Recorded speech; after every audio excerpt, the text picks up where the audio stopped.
안녕하세요. 근데요, 오늘은 여름이기도 하니까 공포썰을 풀어볼 거예요. 근데 제가 무서운 걸 잘 못 본단 말이에요. 그래서 지금 본가에 와서 해 떠있을 때 썰을 풀 거거든요. 밤에 하면 무서우니까.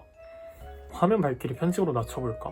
근데 사실 저는 귀신이 있냐 없냐 물어보면은 전 무조건 있다라고 말하는 편이거든요. 왜냐면 제가 무속 신앙 같은 걸 믿기도 하고 또 몇 번 본 적이 있어가지고 전 무조건 있다라고 말을 하거든요. 첫 번째 썰은 근데 첫 번째 썰은 별로 안 무섭고 그냥 좀 황당한 그런 썰인데, 이제 고3 때 제가 영화과랑 방송영상과 입시를 동시에 했어요. 그 중에서 영화과가 실기로 시나리오를 작성하는 그런 식의 실기가 좀 많았거든요. 그래서 학원에 가서 맨날 시나리오 작성하고 면접 준비하고 이거를 맨날 했었어요. 근데 이제 하루는 학원쌤이 "윤섭이, 너는 글은 괜찮게 쓰는데 뭔가 좀 특색이 없다, 색깔이 없네, 개성이 없네, 이렇게 생각할 확률이 좀 있다. 그러니까 장르를 정해서 그쪽으로 한번 시나리오를 써보는 게 어떠냐", 이렇게 피드백을 주셨어요. 근데 그러면은 저 장르를 어떤 거 하면 좋을까요? 라고 했는데 학원쌤이 "너 공포 쪽으로 한번 해볼래?" 이렇게 말씀을 하신 거예요. 근데 저는 아까도 말했지만 저는 공포 영화도 잘 못 보고요, 그냥 무서운 걸 별로 안 좋아한단 말이에요. 그래서 근데 제가 잘할 수 있을까요? 라고 말을 했는데, 생각해보니까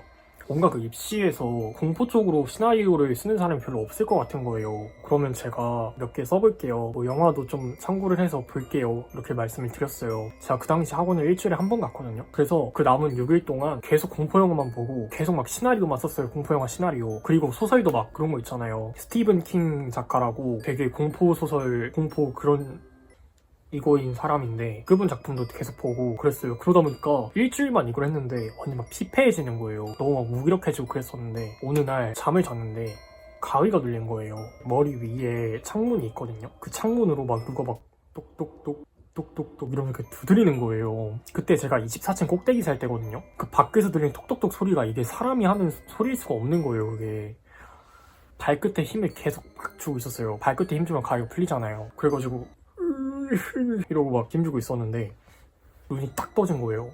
가위 풀렸나? 했는데 어떤 남자가 창문을 이렇게 해서, 그러니까 제가 여러분이고 제가 그 남자분이에요. 그러면은 약간 이렇게 절 보고 계신 거예요. 근데 진짜 놀라면은 말이 아예 안 나와요. 말이 아예 안 나오고 눈은 떠졌는데 그 와중에 또 가위도 안 풀린 거예요. 이거 진짜 큰일 났다, 이거 어떡하지 하면서 막 눈물도 나오고 막 식은땀도 겁나 나고 그랬는데 그 남자분이 "쓰지마." 아니 제가 지금 이렇게 해서 약간 웃겨 보이는데 "쓰지마 이러는 거예요. 근데 제가 이렇게 말하니까 안 무서운 건, 저 그때 진짜 완전 무서웠어요. 그래서 "쓰지마 이러니까 개 소름 끼치는 거예요, 거기서 진짜로. 막 쓰지마 이러니까 뭐라네, 미치겠는 거예요 그냥. 저 진짜 완전 집중해서 손끝하고 발끝하고 힘 빡 줬는데 눈이 한 번 더 떠지는 거예요. 그러니까 내가 눈이 떴다고 착각을 하고 있었던 거예요. 그래서 가위에서 풀렸는데 뭔가 이렇게 찜찜한 거예요. 그래서 막 "쓰지마 이러니까 저 뭐지 하고 생각을 해봤는데 그 공포영화 시나리오를 쓰지 말라는 것 같은 거예요. 그래서 안 썼어요. 저 고3 때 영화과 다 떨어졌었거든요. 제가 그분의 말을 안 듣고 공포영화 시나리오를 썼다면은 저는 재수를 하지 않고 현역으로 학교에 들어갈 수 있지 않았을까요? 다음 썰은 여기서부터 좀 무서운데, 근데 저 벌써 소름 끼치는데 어떡해요? 밖에 햇빛 쨍쨍한데. 두 번째 썰은 이것도 가위 눌렸을 때 썰인데, 제가 동료촌에서 살다가 의정부로 이사를 왔어요. 빌라를 갔거든요. 이렇게 지붕이 있고 안에가 좀 목조로 건축이 돼 있는. 제가 의정부 왔을 때가 12살이니까 그때는 되게 막 집도 크고 목조로 지어져 있으니까 펜션은 느낌도 나고 되게 좋았단 말이에요. 근데 계속 지내다 보니까 뭔가 집이 계속 좀 이상한 거예요. 삐걱삐걱 소리가 계속 나고, 그리고 제 방에 누워있으면은 가로등이 밖에 보여요. 가로등이 계속 막 깜빡깜빡 거리는 거예요, 새벽마다. 제가 새벽에 깨 있어서 그걸 안 게 아니라 새벽마다 그것 때문에 제가 깨요. 그래가지고 빨리 이사 가고 싶다 이 생각을 하고 있었는데, 저희 집은 할아버지하고 부모님, 동생, 저, 강아지 이렇게 6명이서 살아요. 방에서 자고 있었는데 문이 이렇게 끼익 하고 열리는 거예요, 밤중에. 근데 제가 강아지 키운다고 했잖아요. 강아지가 한번 꽉 이렇게 짖는 거예요. 그래서 뭐 쪼꼬가 방문 열고 들어오려나 보다 했는데 쪼꼬가 아닌 거예요. 그걸 어떻게 알았냐면은 제가 직접 본 게 아니거든요. 근데 뭔가 느껴지는 거예요, 직감상으로. 저게 쪼꼬가 아니네? 뭐지 그러면? 그게 제 인생 첫 가위였거든요. 당황스러운 거예요. 저는 가위라는 걸 모르는데 그냥 못 움직이니까 이렇게 하고 있었는데 뭐가 이렇게 찰팍찰팍 소리가 나는 거예요. 강에서 바다 이렇게 막 쩍쩍 갈라지는 소리가 아니라 무릉덩이 밟았을 때 찰팍찰팍 소리 있잖아요. 그게 나는 거예요. 그 점점 가까이 와요. 그냥 찰팍 이러면서 뭐지 하고 있는데 아저씨가 좀 기괴한디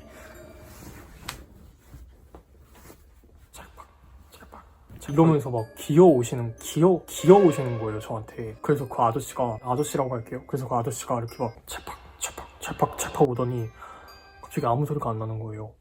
그래서 딱 이렇게 위를 봤는데 얼굴이 바로 이렇게